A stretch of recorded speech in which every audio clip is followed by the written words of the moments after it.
कहानी है रामपुर गांव की, जहां के मर्द महिलाओं को हमेशा नीचा दिखाने की कोशिश में रहते। अरे अभी तक खाना नहीं आया, क्या मुझे एक और शादी करने की जरूरत है? नहीं जी नहीं, ऐसा मत करना, वरना मैं कहाँ जाऊंगी। खाना लेकर मैं अभी आई जी। गांव की पंचायत में भी फैसले हमेशा औरतों के खिलाफ ही रहते। मैं जो फैसला सुनाता हूँ वो भगवान की आज्ञा होती है। इस लड़के ने अपने मन से शादी करके अच्छा नहीं किया। लड़के को घर भेज दो और इसकी शादी इसकी जाति की किसी लड़के से करवा दो, लेकिन ये लड़के, इसे तो गांव के बाहर निकाल दो। नहीं नहीं जमींदार साहब, ये क्या बोल रहे हैं? ऐसा नहीं हो सकता। मेरी बेटी मासूम है, इसे अच्छे बुरे की समझ नहीं है। अरे कहाँ जाएगी ये बेचारी? कहाँ जाएगी? इतनी चिंता है तो पूरे परिवार का गांव निकाला कर देते हैं। बेचारे पूरे बसे बसाए परिवार को गांव छोड़ना पड़ता है। चाहे जो हो, अगर बेटियों को कंट्रोल नहीं कर सकते तो गांव में रहने का कोई मतलब नहीं है। यहाँ औरतों को दब कर रहना होगा। कोई भी अपने हिसाब से कुछ नहीं कर सकता, सब ईश्वर की मर्जी से ही होगा। तभी गांव का एक आदमी दौड़ा दौड़ा आता है। सरपंच साहब, जमींदार साहब, वो कालिया है ना, उसकी बेटी पढ़ने के लिए शहर जा रही है। अच्छा, ये कब हो गया? और कालिया की हिम्मत कैसे हो गई ऐसा करने की? लेकर आओ उसे और उसकी बेटी को। बस फिर क्या था, हाजिर हो जाते हैं कालिया और उसकी बेटी सरपंच के सामने। अरे कालिया, ये क्या सुनने में आ रहा है? बेटी को इंजीनियर बना रहा है तू? और ये बता, गांव में तो स्कूल नहीं है, फिर कहां से इतनी क्लास पास कर गई तेरी बेटी? राधा, जो कि कालिया की बेटी है, उसे लगता है कि सरपंच उसकी तारीफ कर रहे हैं। सरपंच जी, मैंने ऑनलाइन पढ़ाई की है, डिस्टेंस लर्निंग से। सभी में मैंने अच्छे नंबर पाए हैं, जिसे देखते हुए शहर की इंजीनियरिंग कॉलेज में मुझे स्कॉलरशिप मिली है। वाह जी वाह, क्या होती है ये? पहले तो ये बताओ, फिर आगे की बात करते हैं। पूरा गांव राधा की बात सुन रहा था और राधा बोलती जा रही थी। तो ऐसे मैं फ्री में एक अच्छी शिक्षा लेकर गांव में जो कुछ परेशानियां हैं, जैसे बिजली, पानी और इंटरनेट जैसी समस्याओं के लिए काम करूंगी। मैं गांव को शहर से जोड़ने के लिए पुल का निर्माण करवाने का प्रस्ताव रखूंगी। मुझे पूरी उम्मीद है कि जल्द ही हमारा गांव भी तरक्की की राह पर चल पड़ेगा। राधा की बात सुनकर सारे गांव वाले ताली बजाने लगते हैं। सरपंच को समझ नहीं आता कि वो क्या करे। चुप रह नादान लड़की, गांव के खिलाफ जाने के लिए तुझे गांव से बेदखल कर दिया जाएगा, वो भी पूरे परिवार के साथ। और हाँ, अगर ठीक से गांव में रहना चाहती है तो ये पढ़ाई लिखाई छोड़ दे। हम तेरे लिए गांव का कोई होनहार लड़का देखेंगे। तभी गांव का एक आदमी बोल पड़ता है। अरे नहीं नहीं सरपंच जी, राधा बिटिया जो बता रही है, अगर वैसा हो जाए तो हम लोगों को पैसा कमाने के लिए बाहर नहीं जाना पड़ेगा। हाँ जी, और ना ही कोसों दूर पानी के लिए भटकना पड़ेगा। हमारे बच्चे भी अच्छी पढ़ाई कर सकेंगे और आगे बढ़ेंगे, ना कि हमारी तरह खेती करते बैठेंगे।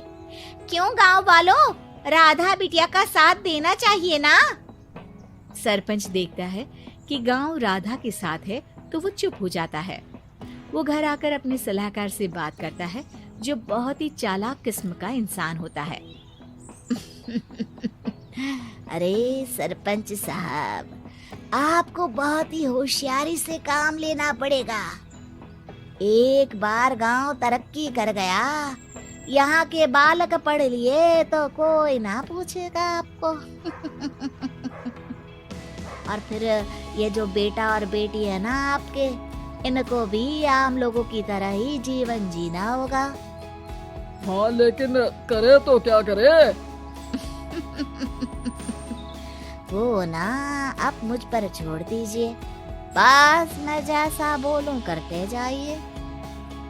अगले रोज सुबह जब गांव वाले सोकर उठते हैं तो राधा के घर के बाहर और साथ ही वो लोग जिन्होंने राधा का सपोर्ट किया था, उनके घर के आगे लाल रंग से कल आऊंगी लिखा होता है। कल आऊंगी, यह क्या होता है?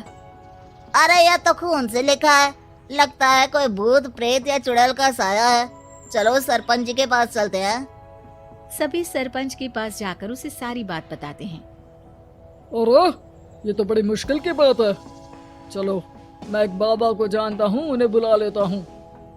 सरपंच बाबा को लेकर गांव के घर के बाहर जाता है। ओहो, तो ये वो चुड़ैल है जो उन लोगों को निशाना बनाते हैं जो गांव को बदलने का सपना देखते हैं। वो गांव को ऐसे ही संपन्न देखना चाहती है, वो नहीं चाहती कि कोई बाहरी यहाँ का कायाकल्प करे। क्या तुम लोगों में से किसी ने गांव को बदलने की सोच रखी है?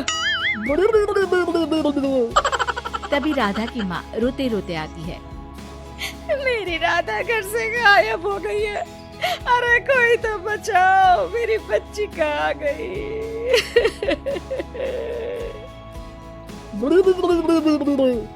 ले गई वो चुड़ैल, तेरी बच्ची को ले गई। अब वो उसे श्रापित करके छोड़ेगी, उस पर चुड़ैल का साया हो जाएगा। तभी बुरी सी हालत में राधा भी वहाँ आ जाती है। उसके बाल चुड़ैल की तरफ फैले होते हैं और कपड़ों में खून लगा होता है। सभी राधा को देखकर डर जाते हैं। माँ, पता नहीं मुझे कौन उठा कर ले गया था। अरे दूर हो जा चुड़ैल, अब हम लोग इस गांव में नहीं रुकेंगे। अरे कैसे बातें कर रहे हैं आप? कल तो आप मेरे भरोसे गांव का हुलिया बदलने, अपने बच्चों को पढ़ाने और तरक्की उन्नति की बात कर रहे थे, तो आज क्या हो गया आपको? ये फिर तुम लोगों को बहकाएगी। ये चुड़ैल गांव में आ चुकी है, ऐसे ही ये तुम्हारे घर के बच्चों को भी ले जाएगी। गांव वाले राधा को गांव से बाहर निकाल देते हैं। उसके माँ बाप रोते रहते हैं, लेकिन गांव वाले नहीं मानते। मैं भी अपनी बहन के साथ गांव के बाहर रहूंगा, लेकिन वो पढ़ाई नहीं छोड़ेगी। वहीं सरपंच के घर पर सलाहकार कहता है। देखा, सांप भी मर गया और लाठी भी नहीं टूटी। लेकिन अगले ही दिन सरपंच के घर के बाहर भी वही शब्द लिखे होते हैं और फिर सरपंच की बीवी कहती है, हमारी बेटी को किसी ने अगवा कर लिया है। तभी राधा का भाई वहाँ आ जाता है। अरे गांव वालों, मैंने सरपंच जी की बेटी को देखा था। वो चुड़ैल उसे उठाकर ले जा रही थी। अरे क्या मजाक कर रहे हो? नहीं नहीं सरपंच जी, आप नहीं जानते। वो चुड़ैल अब आपकी बेटी में आ जाएगी, जैसे राधा के अंदर आ गई थी। तभी सरपंच की बेटी वैसी ही हालत में वहाँ आती है जैसे राधा आई थी। पापा, पता नहीं कैसे मैं गायब हो गई थी। चुड़ैल, इसके अंदर भी चुड़ैल का साया है, मारो इसे। अरे नहीं नहीं, इसे भी राधा के पास गांव के बाहर ही भेज दो। अरे चुप रहो, मेरी बेटी कहीं नहीं जाएगी और चुड़ैल बुड़ैल कुछ नहीं होता है। अरे कैसे बात कर रहे हो सरपंच जी? आप तो बोल रहे थे कि आपका फैसला भगवान का ज्ञान होता है, तो अपने पर बात आई तो अब आप ऐसे बोल रहे हैं। अरे ना ना ना, आपको अपनी बेटी को त्यागना ही होगा। अरे बुलाओ बाबा को। राधा का भाई बाबा को ले आता है, जिसे अब गांव वालों के डर के कारण सच बोलना पड़ता है। मैं कोई बाबा नहीं हूँ, मैं तो मोची था। ये सलाहकार महोदय ने मुझे कहा था एक्टिंग करने को। वो मुझे पैसे देने वाले हैं। अब मुझे माफ कर दो। गलती हो गई, मुझे माफ कर दो। तभी वहाँ राधा आ जाती है। देखा सरपंच जी, जब गांव के बच्चे साक्षर होंगे तो आप जैसे लोगों की चालाकी नहीं चलेगी।